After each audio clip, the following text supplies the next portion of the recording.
Good morning and welcome to our fifth electric vehicle conversion convention, which has technically been canceled, and our first EVTV open house. I have very mixed emotions about this. It was, I'd love to say actually it's not my fault, but everything is.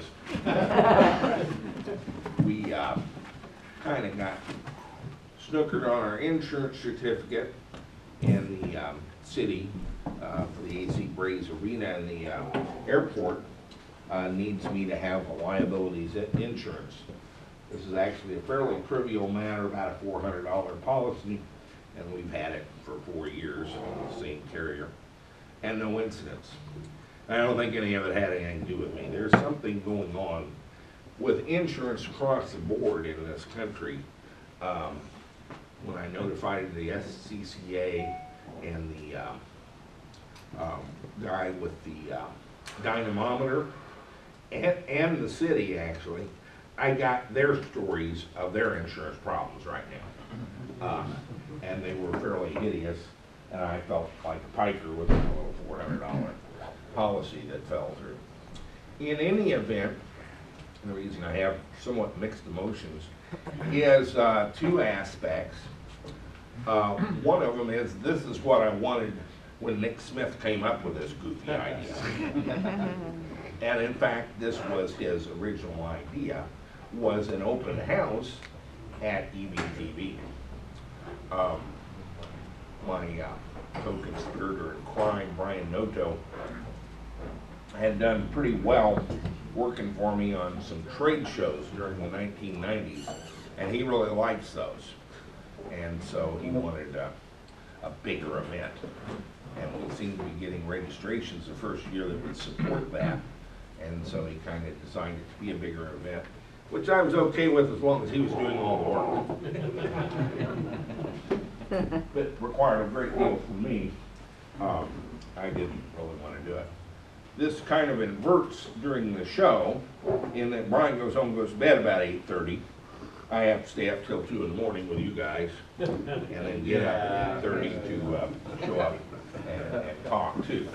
And in any event, so this is actually kind of what I'd originally envisioned, was a fairly small group of 40 to 50 people, where you can actually, with each other and with me, I get some good out of it. I'm not going to say the EVCONs weren't good, but it was mostly you among each other, and I could barely keep track of who had what name. So this is more my size event. The second aspect, and it's kind of what I want to talk to you about this morning, is there's not really very many of you missing. There's a father and son who are really from RVs and have never been with us before, and they had registered, have never been here before, and were delighted to get a refund when it was canceled. There's a guy from Mexico who wanted to give you a presentation, and Ed Clausen, who lost his job last week. Beyond that, I'm not certain, but our registrations for the event were probably half of what they had been for last year anyway. And I want to talk about that a little bit. This has been a very, for me, interesting year. Now, you would think I would shoot myself with all that's happened, except I've been to this rodeo before. And I kind of know what it means. And it's actually a good thing. But I would call 2015 the winter of our discontent. I've lost staff. I've just had weird things happen around here the whole year. I should be in a panic, but like I say, I've had this happen to me before. And so my usual posture is to go lame. I just go limp. I don't make any sudden moves. I don't make any big decisions. And I take a look at where we're going and why we're going there, and if this is a good time to tune or usually retool. And in every event that this has happened, I have done some retooling, and the next year, usually in the next year, find out that had I not done that, I would be dead. So there's some change in the air, and I don't know if it's good news or bad news or what the change is. What are some of the signs? Our cash business and components this year, we've had some of our best months and some of our worst next to each other. It's just almost random.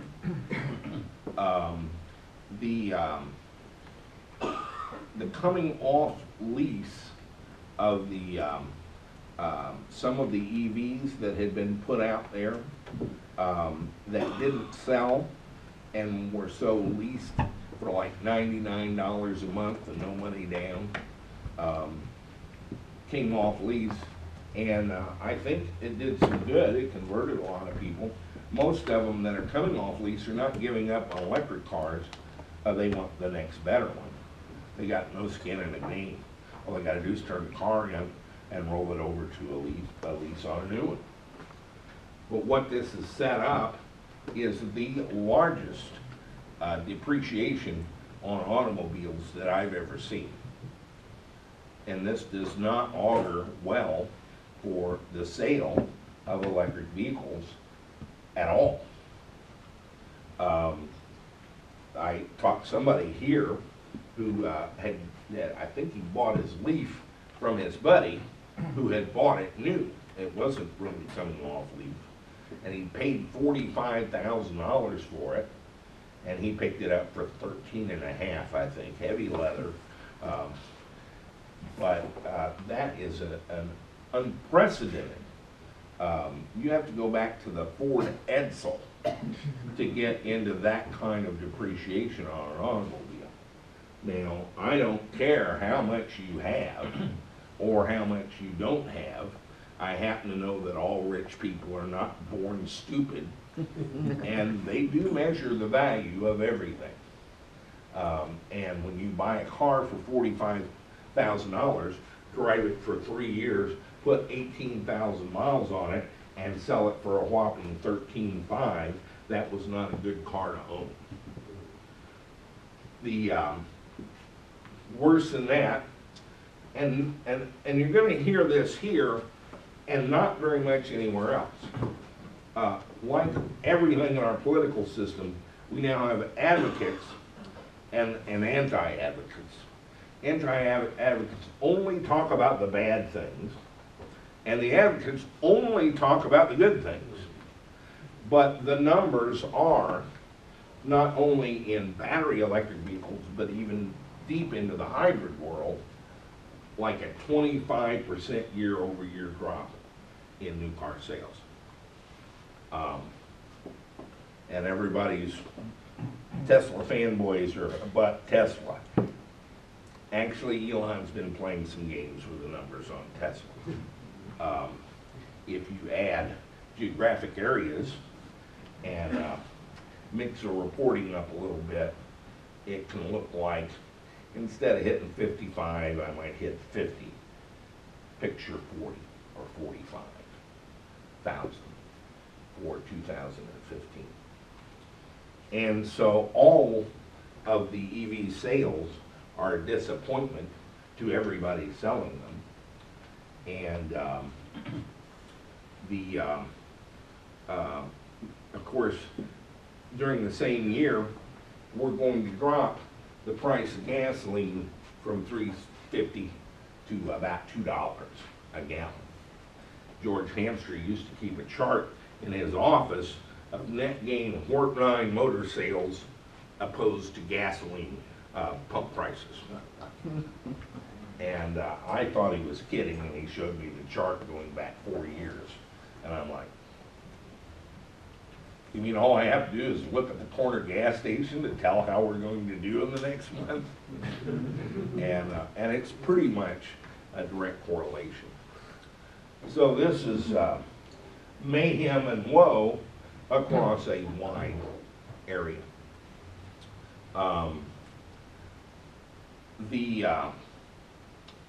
Let's see, what else has happened to me last year? Jeff Southern took my boat and was going to go do that, kept it for a year and brought it back.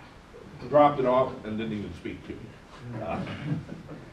Anna Klupenberg shipped me a boat that arrived wrecked.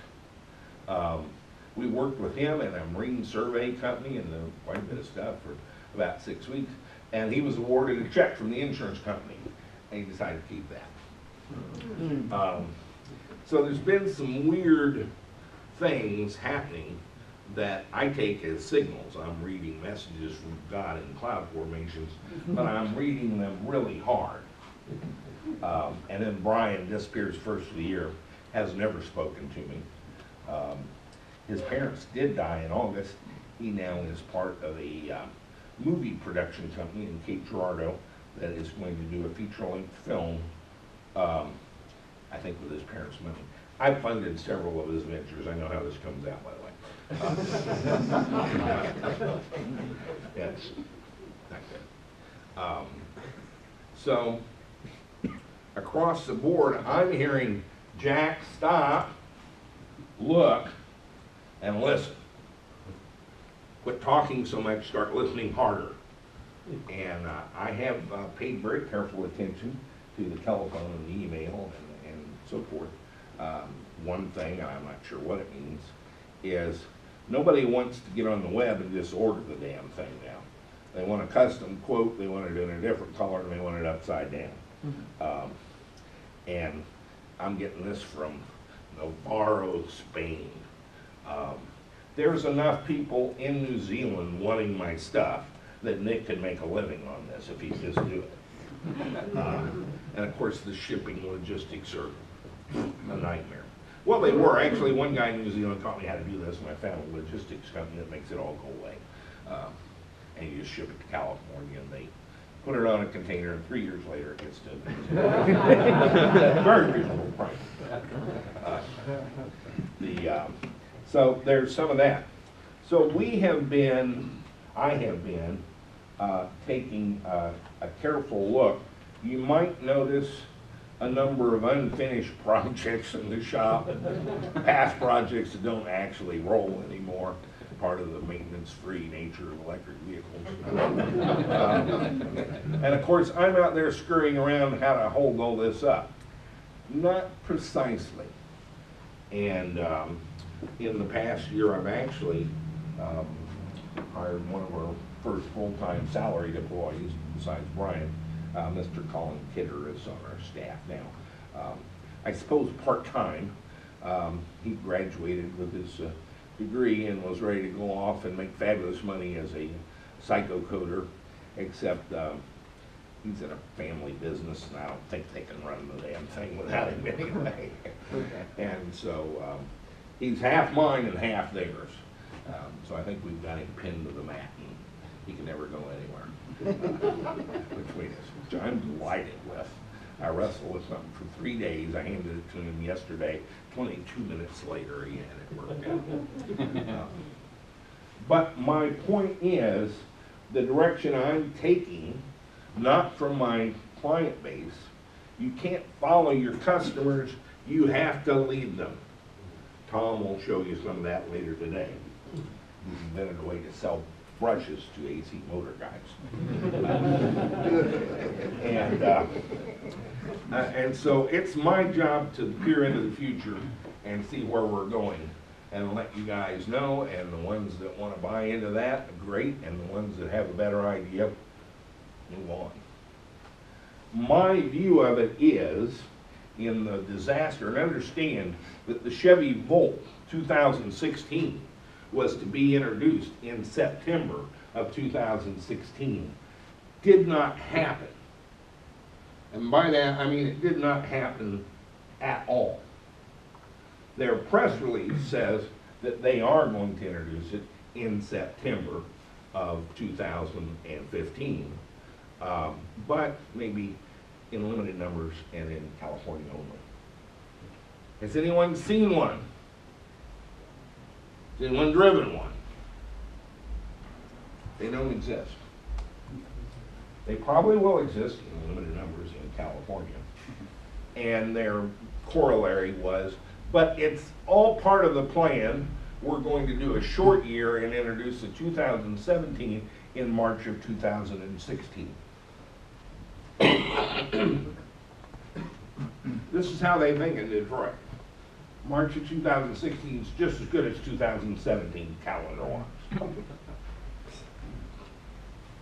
That gives them 6 months to issue another press release. I have lived on press releases through the entire development of the internet and for the last 6 years on EVs and electric cars. And certainly on the internet, they're not quite worth the paper they're printed on, which they're not. I saw a very interesting thing on the internet the other day that said, you cannot believe everything you see and hear on the internet. This is in quotes, and it was attributed to Abraham Lincoln. That's the sort of circular reference Linux guys love. So, along the way, Evnetics is no more. They don't ship any product.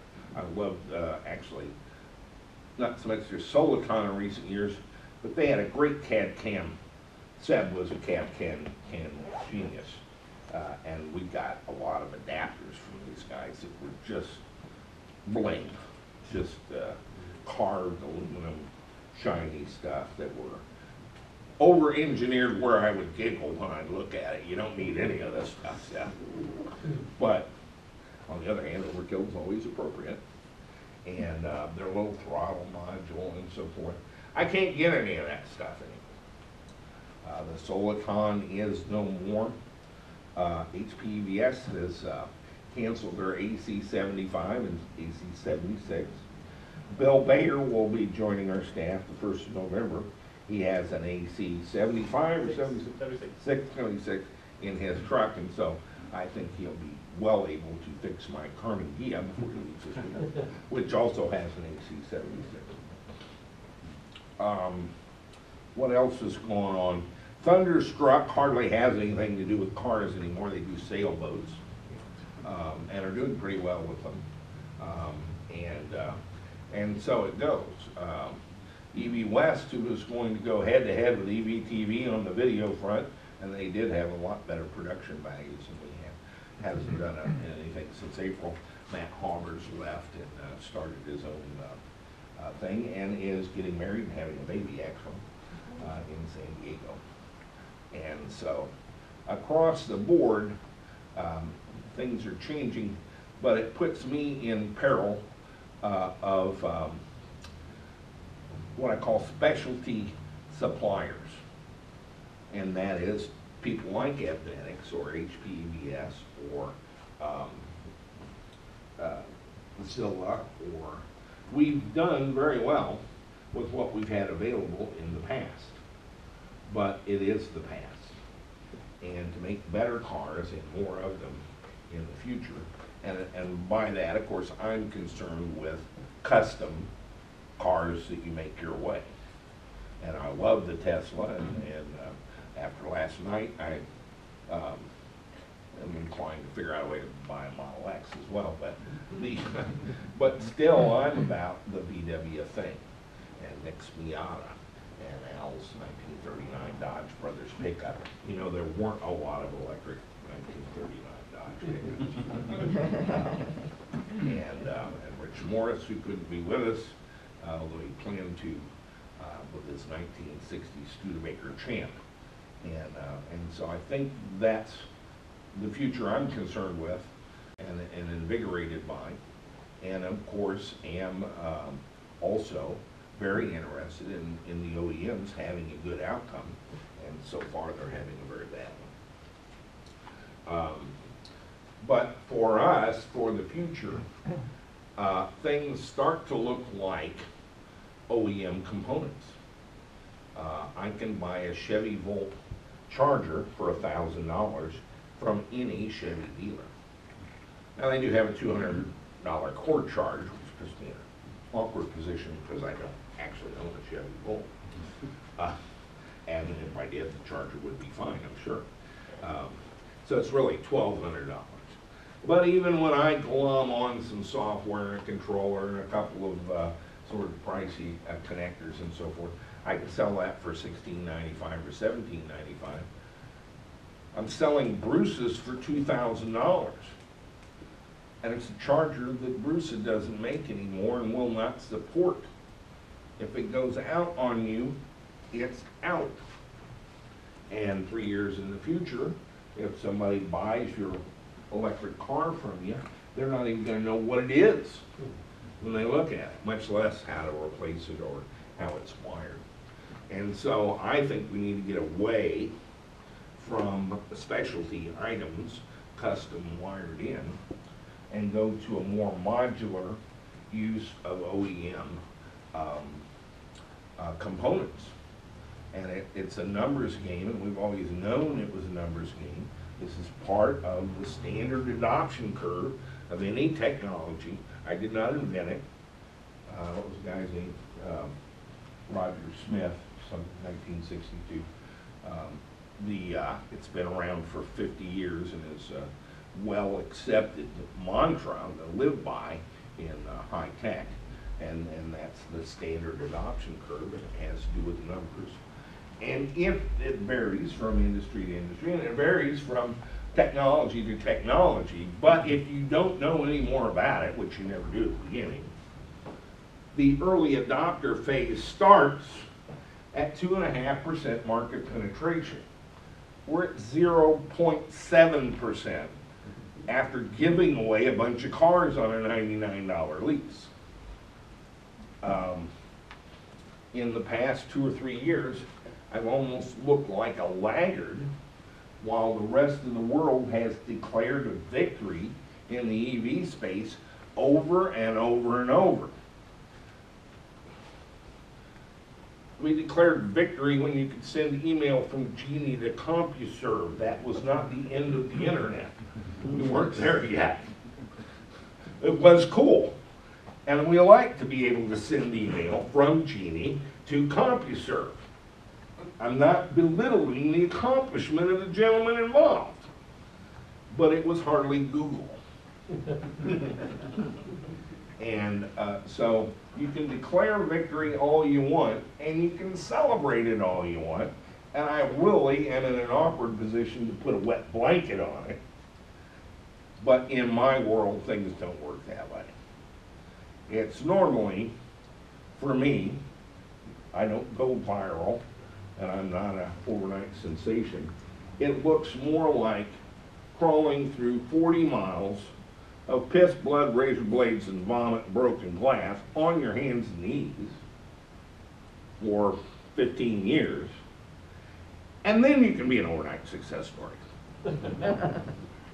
And when they put the microphone in front of your face, it's rarely in your commercial interest to point out that that's not how it happened. But I know a lot of guys have done stuff like this, and that's not how it happened. And I'm afraid, and have been from the beginning, that this will be a typical adoption curve like the internet, because like the internet, I know you all follow the technology avidly, wait every announcement of every battery. After 30 years of that, it's another announcement of a faster modem. And the prices of things. If a 2400 baud modem is $5,000, that's not a good value proposition to do video on the internet. But it's going to change. And you can almost count on it change because it's driven by human desire. And indeed, the process of the adoption curve, if you go back to the original master's thesis in 1962, had nothing to do with how good the seed corn was. It was all about the farmers. And nothing's changed. The adoption of this technology, which I think 100% of the population agrees would be a good thing, vaguely, is a matter of acculturation, one person at a time. Publishing's a neat business. I like it a lot better than retail because you can usually get the right thing in every box when it's a video or a magazine.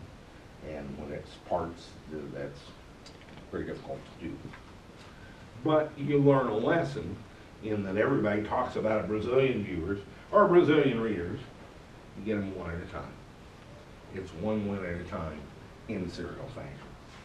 And that's exactly how the adoption of magnetic drive vehicles will be over the next few years. If I had to guess, and it's just a guess, I don't know. Could happen faster, could happen less fast. But from 2009, I had sort of set aside 12 to 15 years, hoping I could make it that far on this rodeo. At 12, I would say 2021, I don't really need it anymore. It'll be hot enough. Everything will be pretty far along. And if you take 15, that's 2024. But I'll be close to 70. And I don't know if I've got a third rodeo. And so that's where I think we're at. For the immediate future, EVTV, staff-wise, people-wise, direction-wise, and what we do and what we are going to do has more to do with computers than it does with electric cars, which is fairly comfortable for me. I can swing both ways, but the 6 years later, I still never get over getting in the car and stepping on the throttle and the no gasoline thing. I don't get over it. It's most things that you buy or toys that you get or devices and so forth, you get a big kick out of them for about 48 hours, and then it is just, after all, Jack, a freaking toaster. You know, toast bread. This one's better, and yes, it does taste good, but it's just a toaster. The EV thing, I never get over. And transportation, personal transportation, is a big part of our lives, and to kind of get away with something that's quiet, smooth, powerful, and doesn't involve oil companies, I don't think I ever am going to get over it. But to get there, to make a better car next year and the year after, all the automobiles look to me like a computer network using CAN and a bunch of individual devices that are their operation, which need not, and indeed it almost makes no sense that they're CAN operated for the convenience of the manufacturer. They are. There's no mode on the Chevy Volt to operate it without sending it CAN messages, and Chevrolet is completely disinterested in my need to know what they are. They don't care. They consider it proprietary information. It's the competitive edge. Since all of them have chargers, and they all work about the same way, and they all each have different CAN messages, I can't tell you what the competitive edge is, or how they think they get any advantage out of this at all. I can tell you how it can be quite damaging to a Volkswagen, for example. If you play your cards just right, you may destroy the world's largest automaker. But they don't want me to have it. Tesla doesn't want me to have it. And that means they don't want you to have it. And I can point to 17 different ways why you actually have more rights to it than they do. They tend to go out of business. Kodak, Azure Dynamics, Aptera, Phoenix, all over the place. Most of our product line comes from defunct companies that promised to take over the world, and wound up couldn't even get 10 cents on the dollar on their office furniture. But what happens to the cars? We get calls every day from Ford dealers wanting to know how to fix a Ford. And they call here. I send them to Byron now. And so we have these orphans and so forth. It's important that we have the right to repair the car, the right to reverse engineer the car. But my personal mission is to acquire the low-hanging fruit and the best examples of components that I think will be in the part system the longest, that are the most durable components, and that are the most generic, that we can use in the widest number of vehicles. And to attack those, pick them off one at a time and put them on the EVTV shelf where you can get them and recombine them in other ways to create your version of what an electric vehicle looks like. And let me talk about that just a minute. I think there is a perception of, let's take the cars we have and make them electric. And that's a good first stroke. But I don't think the electric car has been invented yet. And I think there's a whole area, particularly in urban transportation. I had a daughter in the Navy, and at the Naval Academy, she met another young man, and coincidentally, they both had the same last name, Walters, because only in Catholic school in the U.S. Naval Academy is everything alphabetized. So they were standing next to each other, and got married, and they're having a reduction in force in the Navy, and so after 18 years, he's getting out of the Navy and wanted to know what to do, and I suggested he go to MIT, and he went there for 2 years on a fellowship to get a master's degree in professional engineering management. Not precisely C++, but how to manage technology production.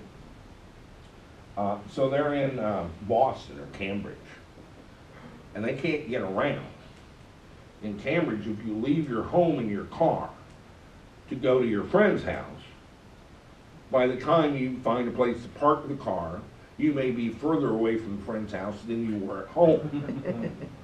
And they have very little narrow streets, one-way streets, too many cars, there's no place to park them.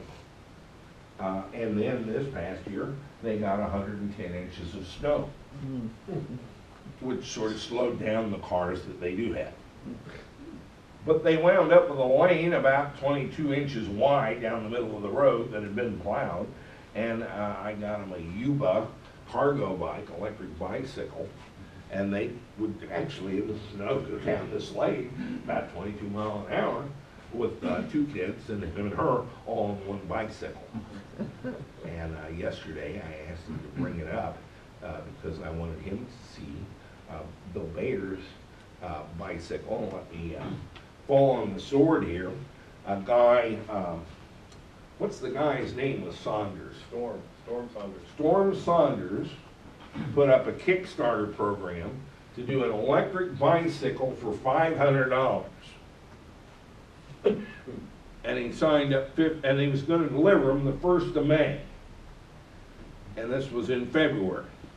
And he had 55,000 people sign up for this bicycle. And I'm like, right. He's going to produce a brand new electric bike for $500 and deliver 55,000 of them 3 months from now. That's a good day's work. Well, apparently he must be a pretty smart guy. I was right. I did decry. In fact, I said it must be some sort of scam. But he did not ship them the 1st of May. To my amazement, he did the 1st of July. And is now doing a second Kickstarter campaign. And how many has he got signed up now? He was trying to raise $75,000. He's raised over $700,000 so far. It's $1 million right now. Yeah, And pass so $1 million. Bill, Right now. being the sucker that he is, suckered in on this deal. And got 2 of them, I think. And he brought it here. Now, I'd seen the photos and the videos and everything.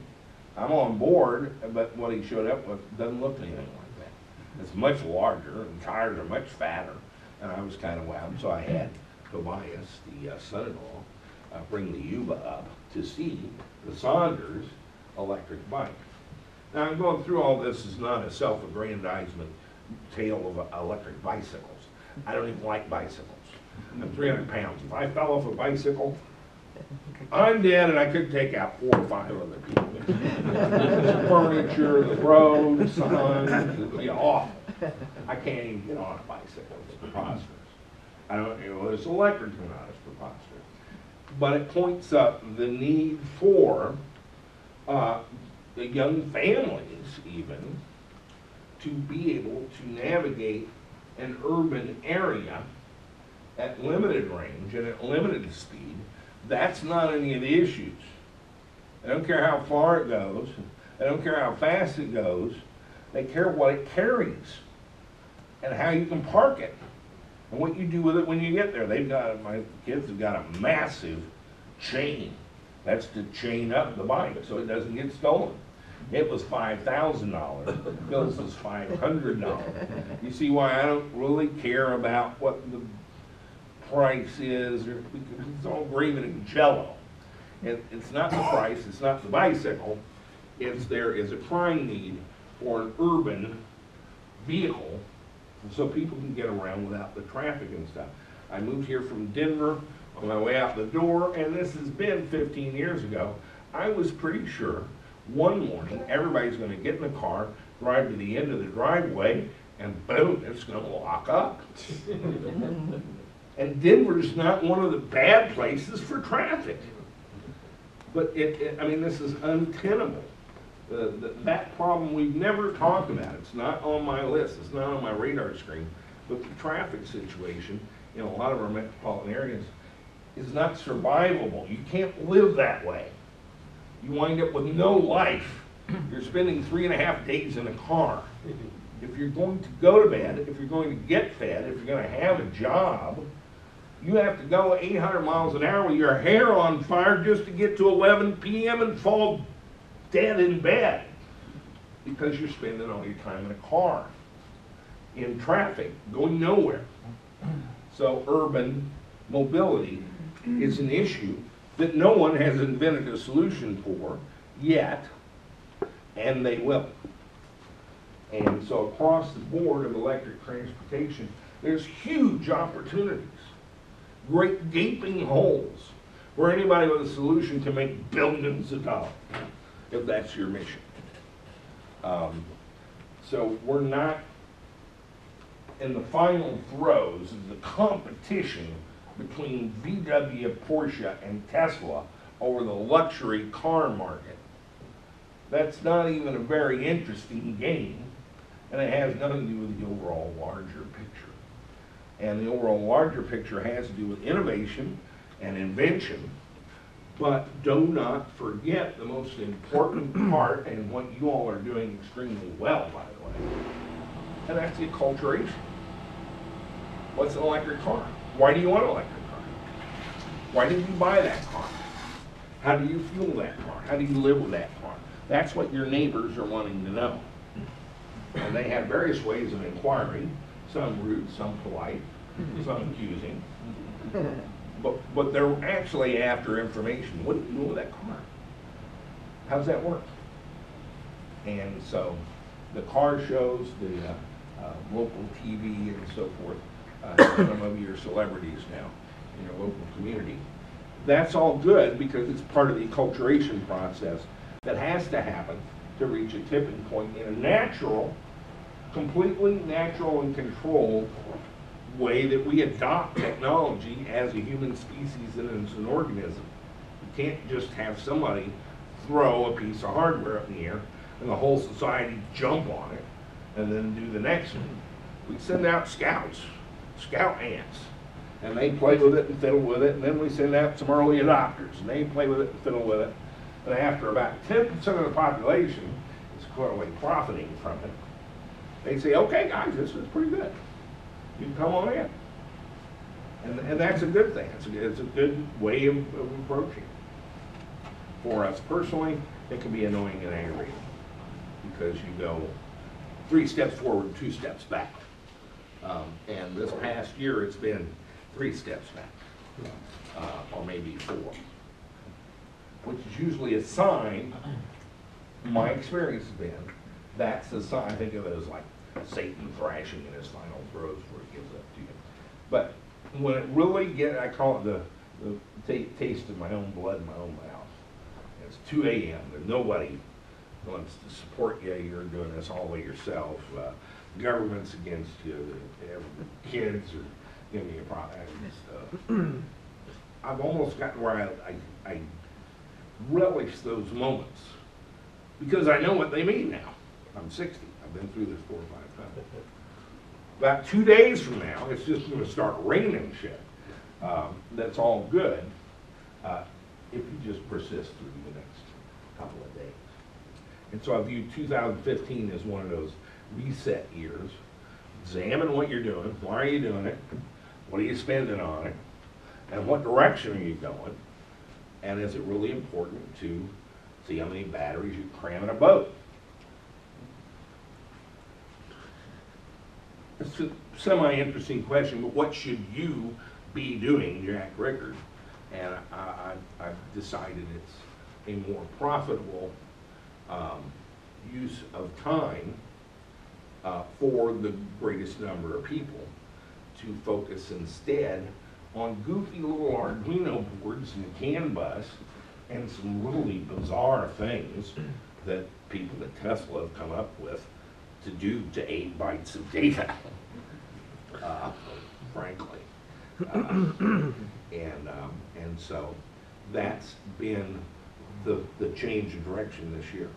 And of course, a lot of the adapter and DC motor forever guys are not going to want to continue on that. And I said that when we started. And I think that's somewhat reflected along with some of the other factors in our numbers here today.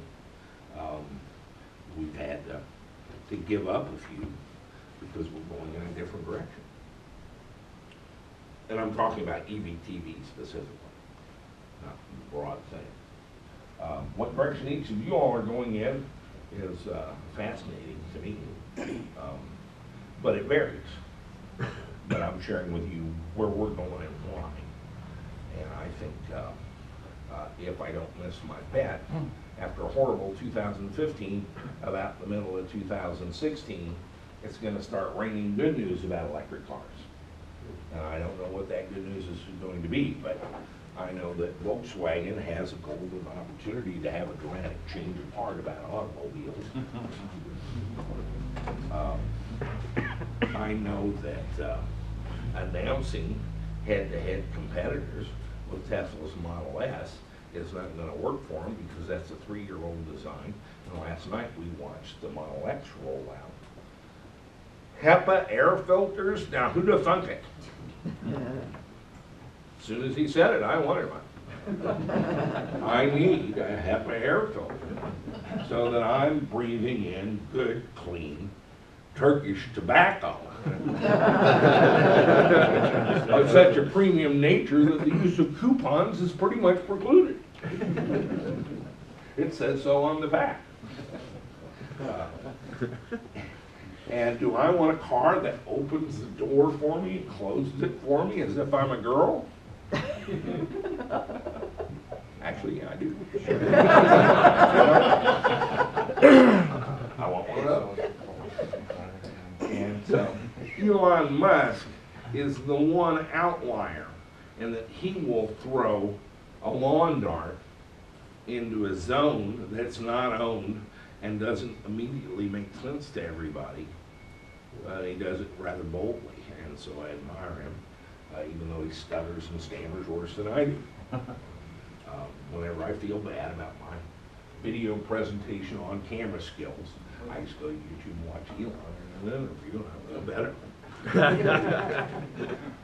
But I greatly admire the man, and I greatly admire his vision I probably wouldn't greatly admire him personally. He's kind of an over-controlling, detail-obsessed asshole. Why does that sound familiar? Not that I cast stones from the last house. As I have mentioned several times, if you're going to have a successful entrepreneurial activity, there is going to be an over-controlling, obsessive, detail-oriented, tyrant, autocratic dictator asshole at the heart of that organization. And if you don't know who that is, it's you. And you'd be amazed how some of them think they're actually quite polished and urbane. Really quite charming people. They've got this in their heads. Steve, don't you think you're pretty? Well, and what Steve does, if it ain't right, it goes real bad real quick. And that's how you get there. That's what success looks like. And so I want to welcome all of you this morning. Some mixed emotions. I actually am amazed at the mix of people that have been to almost every EVCON that are here today. A couple that are returning after a couple years missing, and then a smattering of new faces. This is a very encouraging thing for me, and the number is perfect. As you can see from the room, it looks like the space was designed for these people. And I take signals like that kind of directly. They are what they are. And so I'm very pleased to have you with us. I hope you have a great time in the next few days, and we intend to do some serious sessions. But instead of buzzing all over town, you know, if you want to hang out on one of the benches or skip the session, or this is a much less formal thing. I never did hit any of the time marks on our itinerary, and any of the EVCONs anyway, so I'm not going to worry about that. For those of you giving presentations, if you have 2 time slots and you're frightened with your ability to fill them, don't fill them. Just give your presentation and say, what do you want to talk about? Or would you rather go get coffee? It's a group size where we can do whatever we want. And so that's it. Let's get a cup of coffee, and we're going to have Nick Smith, the founder of our feast, and his co-conspirator in crime, Steve West, talk to us a little bit about New Zealand and some of the trials they're going through to establish a fast charge network.